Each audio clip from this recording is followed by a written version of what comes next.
Hello guys, today I will be showing you how to find apps draining your battery on Android. If you find this video helpful, please do like and subscribe. So first things first, you have to open your settings and then go to your battery.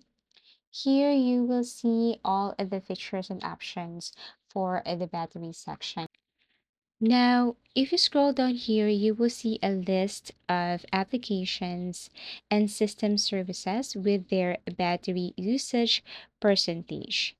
So you can see here apps using the most battery will be at the top. You can see it right here. It's always at the top. Now you have to tap an app to see details like the screen time or background usage. You can also tap on the launch settings to see more information. So look for apps using a lot of battery in the background here, even if you're not using them.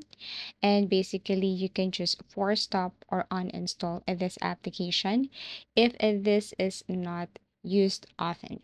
Okay, so basically that's it. You just have to go to your battery section and then you will see here the applications that consume the most battery.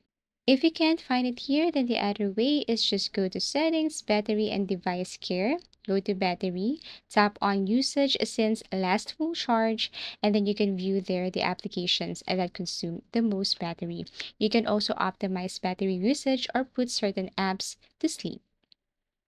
And I really hope that this video helped you. Thank you for watching and see you again in our next video tutorials.